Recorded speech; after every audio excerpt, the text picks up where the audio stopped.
Salam, oksid, əsas, turşu, duz bölməsinin testlərinə baxaq. İki müxtəlif normal duzdan ibarət qarışığın suda məhlulunda dissosiasiya baş verir. Əmələ gələn iyonların sayının zamandan asılılıq qrafikinə əsasən hansı ifadələr doğrudur?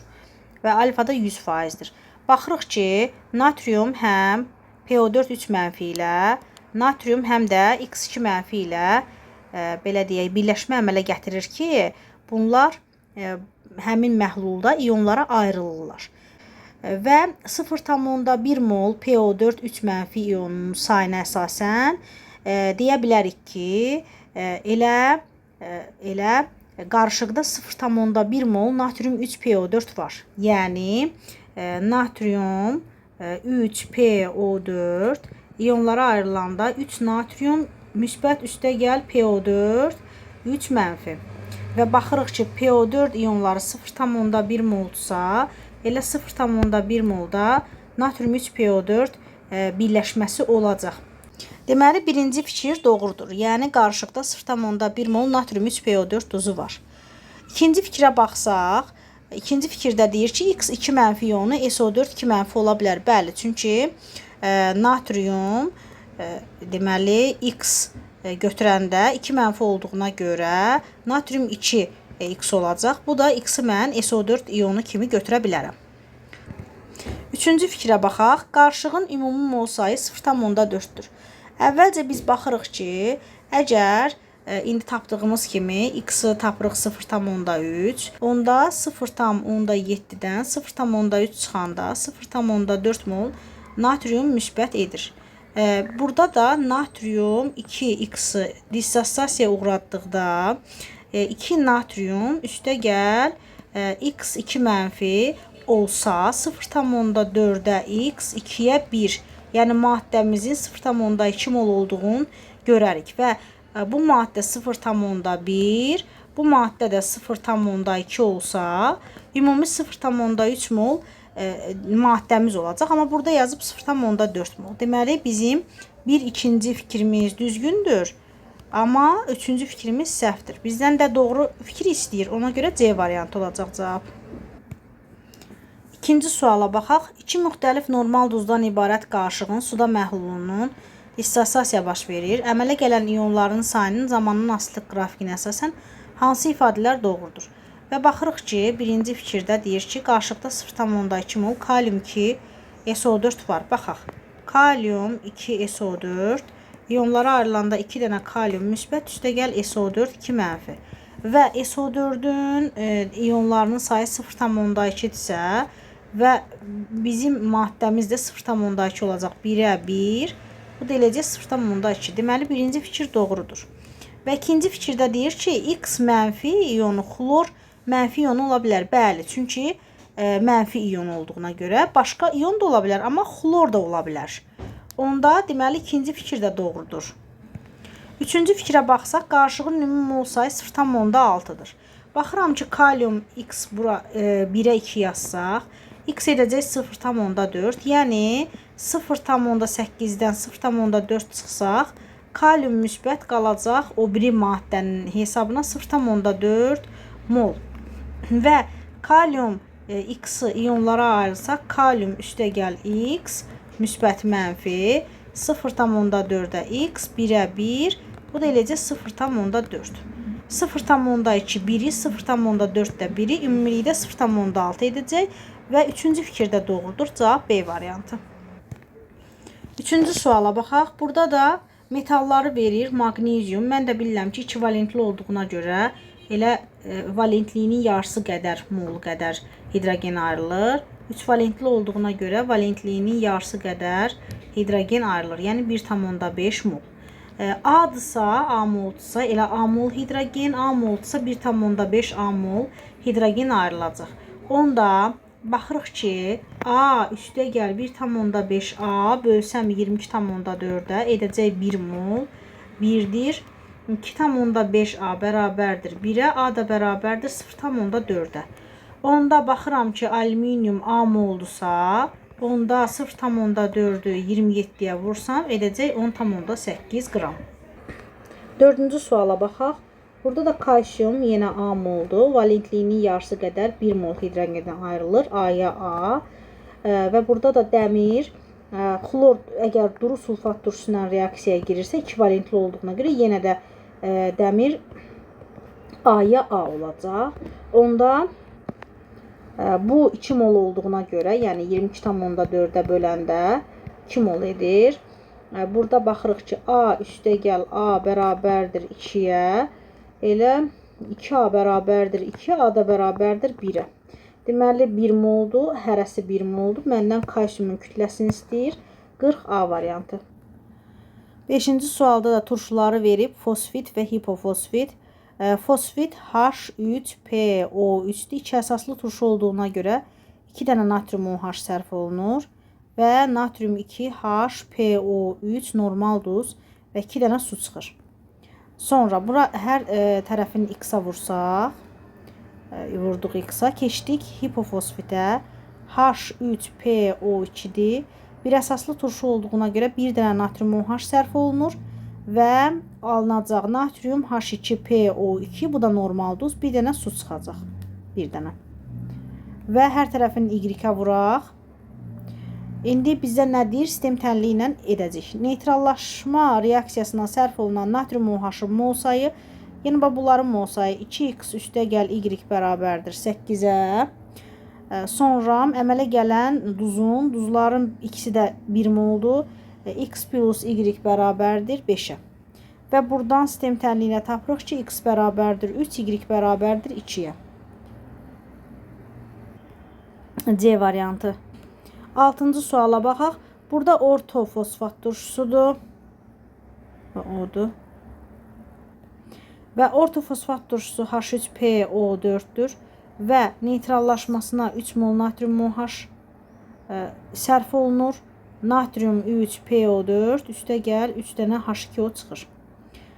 Metafosfat turşusu HPO3-dür. Buna 1 mol natrium OH sərf olunur və natrium PO3 bir dənə su çıxır. Və hər tərəfini X-ə Y-ə vuraq. X, X, X, X, yəni 3X olacaq burada. Y, Y, Y, Y. Və natrium OH-ın sayını istəyir. 3X üstəgəl Y bərabərdir 10. Əmələ gələn duz X plus Y bərabərdir 4-ə. Və tərəf-tərəfə çıxsaq, əksinə çevirib, Y-lər gedəcək. 2X bərabərdir 6. X də bərabərdir 3-ə. Və X3 üstəgəl Y bərabərdir 4-ə. Y də bərabərdir 1-ə. Və buradan X-ın 3, Y-in 1 olduğunu taparıq. B variantı. 7-ci suala baxaq.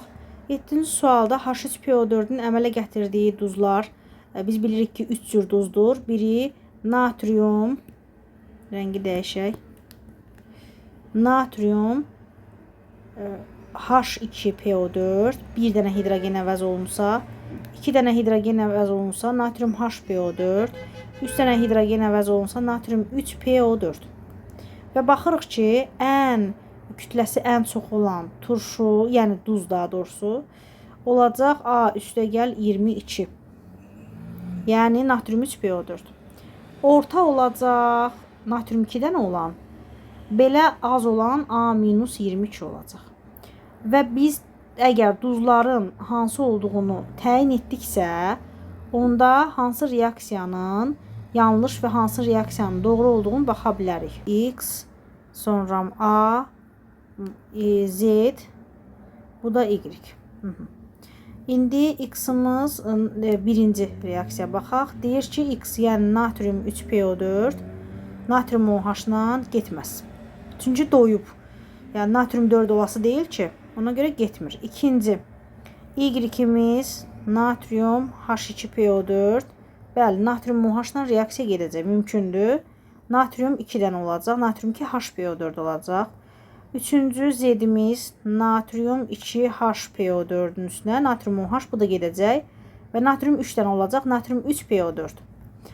Dördüncü olacaq. Bu da gedir. Yəni bunlar gedir. Mümkündür. Mümkündür. Dördüncü X-imiz nədir? X-imiz natrium 3PO4-dür və bəli, normal duzun üzərinə həmin duzun tərkibində olan turşunu gələndə turş duza çevrilir. Bu da mümkündür. Beşinciyə baxırıq. Y kim olacaq? Y kim nədir? Natrium H2PO4. Bu turşu çox turşuluğu olduğuna görə bunun üzərinə H3PO4 gələ bilmərik. Yəni mümkün deyil. Natrium H3PO4 olası deyil ki, yəni bu belə deyək, yetəri qədər turş duzdur. Və cavab olacaq 2, 3, 4. Yəni Y variantı. 8-ci suala baxaq. Burada da eyni ilə duzları yazsaq, alüminium 1-ci, OH 2 dənə xlor, 2-ci alüminium OH xlor 2, 3-cü alüminium xlor 3. Ən kütləsi ən çox olan olacaq A plus 18,5 X olacaq bu. Sonra çox olan olacaq A, yəni Y olacaq. Z-im də A minus 18,5, bu da olacaq. Deməli, birinci, yəni Z. Alüminium OH2 xlor. Və bir yerinə qoyub baxa bilərik. X-a qoyuram birinci reaksiyada. X olur, alüminium xlor 3. Üstə gəl H xlor. Bu reaksiya getməyəcək. Yəni mümkün deyil. İkinci reaksiya Y alüminium OH xlor 2. Xlor 2, aha. Bu reaksiya gedəcək. Alınacaq alüminium xlor 3, üstə gəl H2O. Üçüncü X-imiz olacaq alüminium xlor 3, natrium OH-la girir. Burada alınacaq alüminium OH 3, üstə gəl natrium xlor. Dördüncü Z-imiz nədir? Z-imiz alüminium OH 2 xlor. Bu kalsiyum SO4 ilə reaksiya getməyəcək, çünki kalsiyum SO4 çöküntüdür. Beşinci Y-imiz nədir? Alüminium OH xlor 2. Bu da H bromla gedəcək və qarışıq duz alınacaq. Alüminium brom xlor 2, üstə gəl H2O. Yəni cavab olacaq, deməli 2, 3, 5. Y variantı. 9-cu suala baxaq. Burada natrium NO3-ün üzərinə elə bir duz gəlməliyik ki, və yaxud elə bir turşu gəlməliyik ki, mübadilə mexanizmi ilə alına bilən duz olsun X-im. Yəni natrium NO3-ün üzərinə məsəl üçün A variantını yoxlasaq, H xlor gəlsə reaksiya getməyəcək. Məsəl üçün nə natrium, nə də NO3 heç bir duzda olan metalla və turşu qalığı ilə, nə natrium turşu qalığı ilə yazsam metal X turşu qalığı, nə natrium X ilə, nə də ki metal NO3 ilə çöküntü vermədiyinə görə reaksiya getməyəcək. Yəni A uyğun deyil. B variantına baxsaq, natrium NO3 H2SO4 ilə reaksiya girib natrium hidrosulfat ala bilər və natrium NO3 yox, natrium ikinciyə baxırıq, Y-ə baxırıq. Yəni natrium 3PO4 gümüş nitratla reaksiyaya girib, gümüş PO4 çökəcək, natrium NO3 də məhlulda qalacaq. Yəni duz əmələ gələcək. Cavab B variantı, qalanlar da heç biri uyğun gəlmir. Və 10-cu suala baxaq. Kalium NO3-dən mübadilə reaksiyası ilə kalium HSO4 duzunu almaq istəyiriksə, gümüş SO4 ilə reaksiya getməyəcək mübadilə, çünki çöküntüdür. Natrium 2SO4 ilə getməyəcək, nə natrium NO3 ilə, nə də ki SO4 kaliumla çöküntü verir, yəni reaksiya getməyəcək. Kalium 2SO4 ilə də eyni ilə H2S-də deməli NO3-ü sıxışdırıb çıxarda bilməyəcək, çıxartsa da kalium HSO4 alınası deyil. Amma çıxartmır. Qaldı H2SO4 və burada kalium NO3 üstə gəl H2SO4. Əgər 2 mol götürməsək, 1 mol götürsək alınacaq kalium deməli HSO4 və HNO3. Cavab olacaq Y variantı. 11-ci suala baxaq. 36,94 qram qurğuşun 2 oksid hidrogen axınında qızdırılmışdır. Biz bilirik ki, qurğuşun 2 oksid hidrogenlə reduksiya olunur. Qızdırılma dayandırdıqdan sonra qalan oksid və əmələ gələn qurğuşunun kütləsi 36,4 qram olmuşdur. Əmələ gələn suyun qramla miqdarını hesablayın. Biz bilirik ki, reaksiyamız belə olacaq.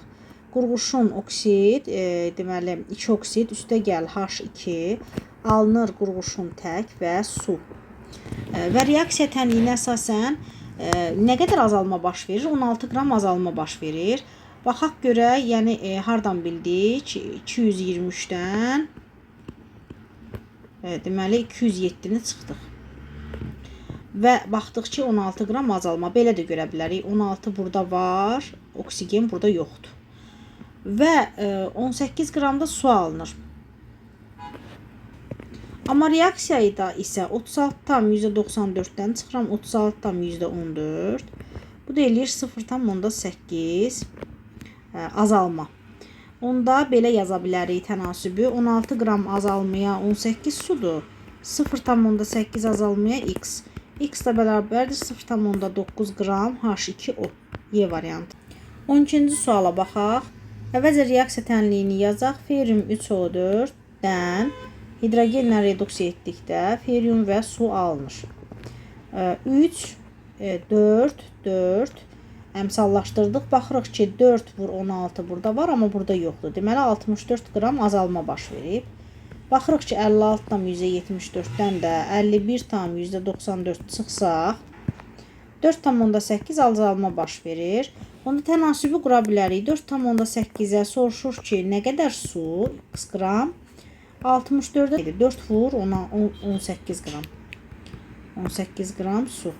Deməli x bərabərdir 64 4,8 4 vur 18.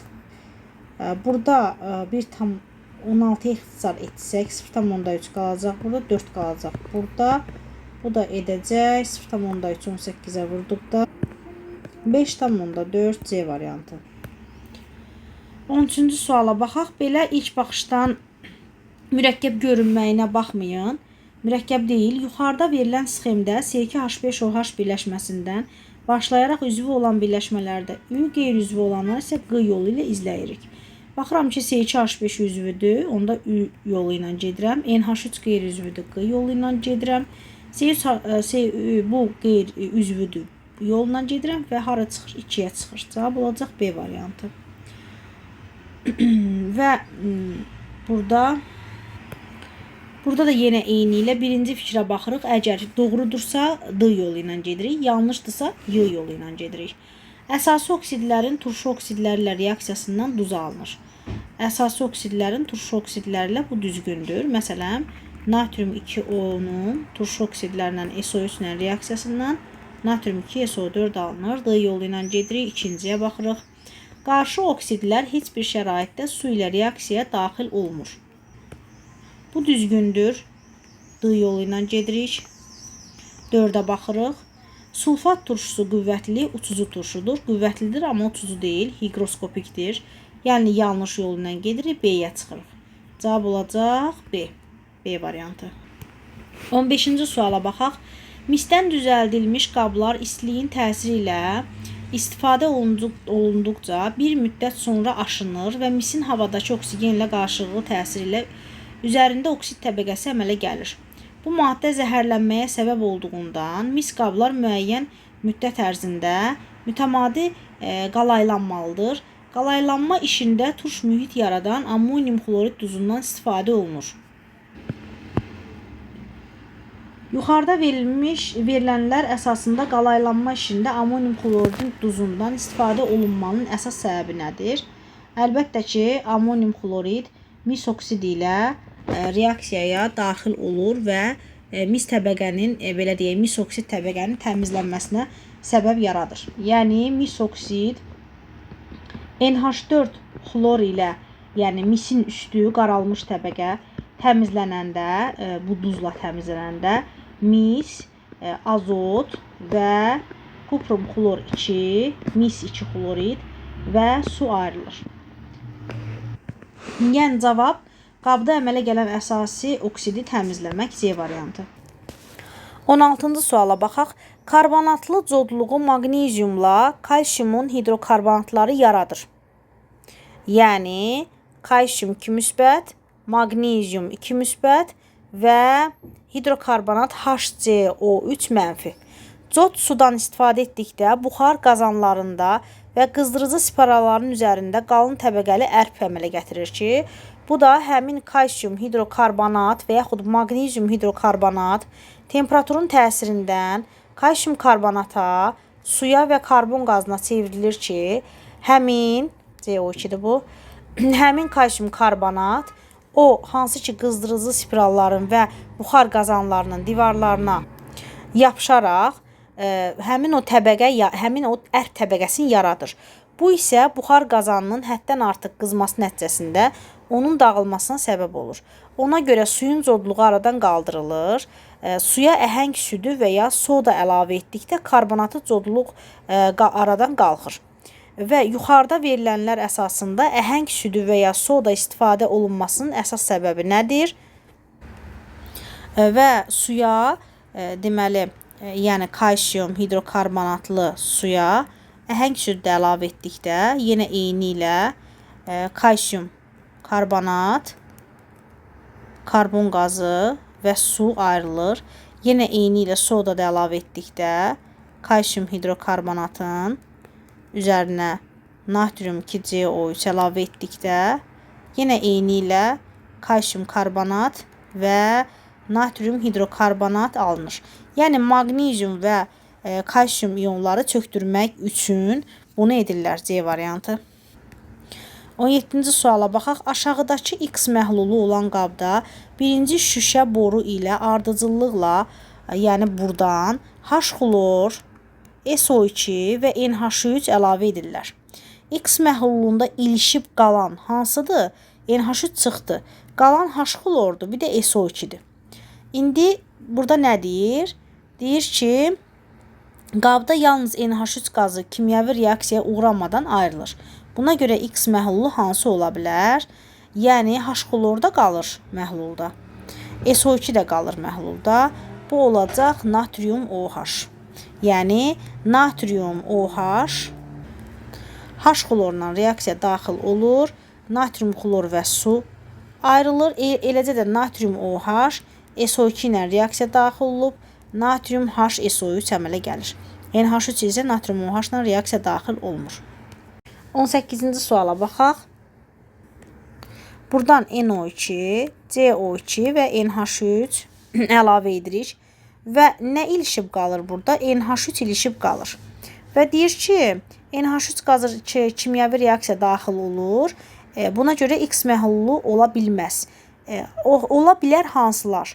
Məsəl üçün, turşular ola bilər. Turşular, amma qələvi ola bilməz. Cavab olacaq Y variantı. Burada sulfat turşusu məhlulu olduğuna görə H2SO4-dən 2 dənə H müsbət və SO4 2 mənfi ionlara ayrılır. 0,5-ə X-dır hidrogen ionları, 1-ə isə 2-dir. Baxırıq ki, 0,1 H müsbət ionlarıdır. Bizim də düsturumuza görə pH bərabərdir mənfi loqaritma H müsbət və 0,1 də mənfi loqaritmanın H müsbəti 0,1-i 10 üstü mənfi 1 kimi yazırıq. Mənfi mənfiyə dəyəndə 1 edir A variantı. Eyni ilə də 20-ci sualda H xlor ionlara ayrılanda H müsbət və xlor mənfi 0,1-ə X-dır, 1-ə 1-dir. Elə hidrogen deməli olur 0,1 molyarı və burada baxırıq ki, pH bərabərdir. Loqaritma H, mənfi loqaritma H müsbət, mənfi loqaritma deməli 10 üstü mənfi 2 olacaq. Çünki 0,1-dir. Mənfi mənfiyə dəyəndə 2 edir. Yəni Y variantı. Burada da 25 dərəcədə pH çıx pOH 4-dür. Yəni yazacaq pH çıx pOH 4.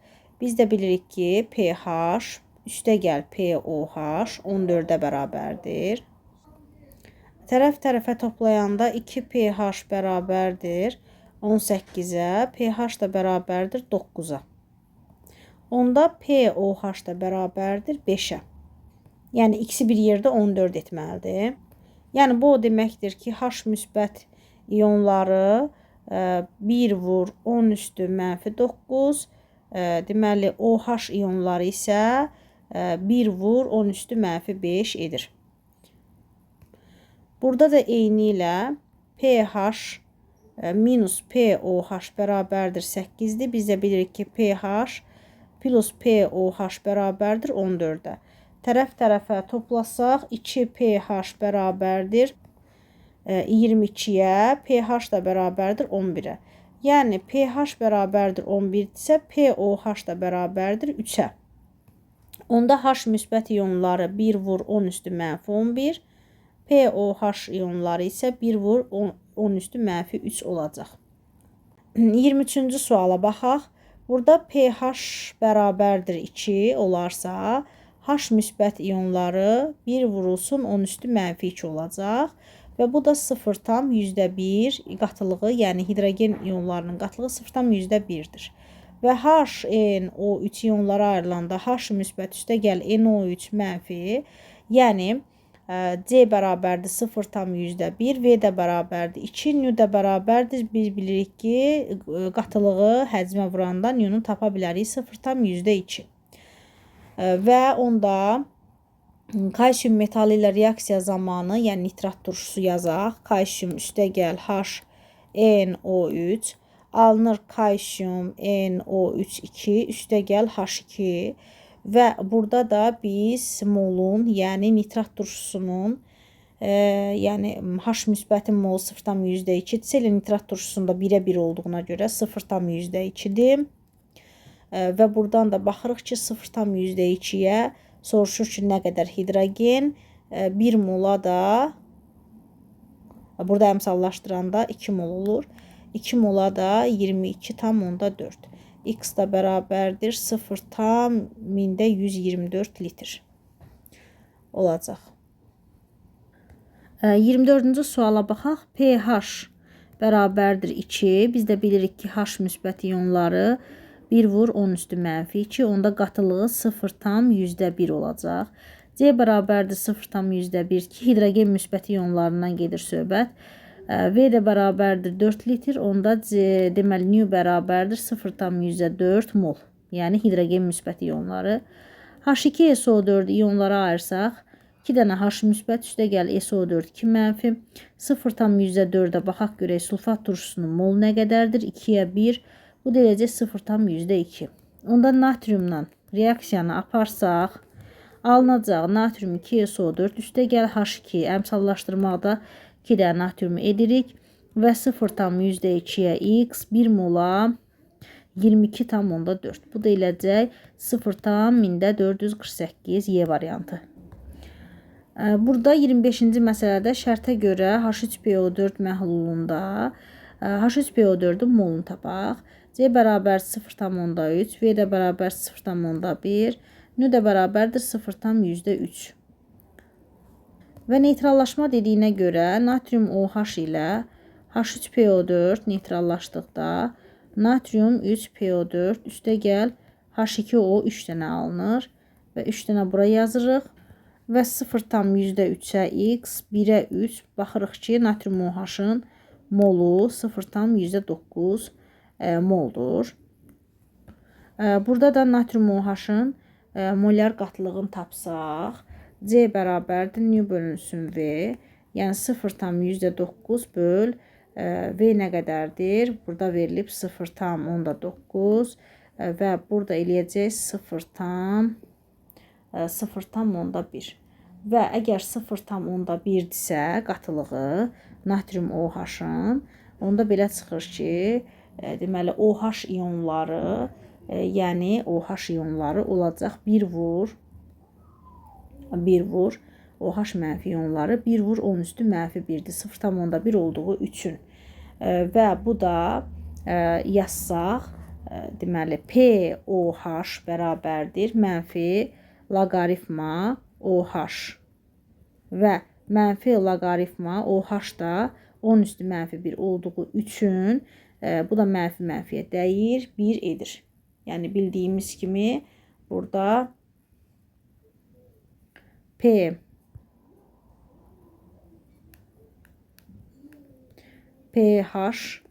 pH üstə gəl pOH bərabərdir 14-ə. Onda deməli 14-dən, yəni belə deyək də, biz nəyi tapmışıq? pOH tapmışıq 1. pH istəyir bizdən, bərabərdir 14. pH da bərabərdir 13-ə. Bizdən pH soruşduğuna görə 13-ə bərabər olur. Yəni D variantı. Burada H2SO4-ün molunu tapsaq, 0,2 vur 0,2 edəcək 0,4. Onda deməli H2SO4 2 dənə kalium OH-la reaksiyaya girir. Kalium 2SO4 üstə gəl 2 dənə H2O alınır və burada baxırıq ki 0,4 H2SO4-dürsə kalium OH-ın molunu tapa bilərik. Burada da 1-ə 2 eləyir. X bərabərdir 0,8 və həcmi də burada mol qatlığı tapa bilərik. Nü bölünsün V. Burada nü 0,8-dir. Həcm 0,8-dir. 0,1 eləyəcək. Deməli, kalium OH-ın qatlığı 0,1-dir. Onda OH mənfi eləcək 10 üstü -1. Onda burada da pOH bərabərdir. Mənfi loqaritma OH mənfi bərabərdir mənfi deməli loqaritma deməli olacaq 10 üstü -1. Bu da edəcək 1. Və biz də bilirik ki pOH üstə gəl pH bərabərdir 14-ə. Onda pOH-ı tapmışam 1. pH bərabərdir 14-ə. pH da bərabərdir 13-ə. A variantı.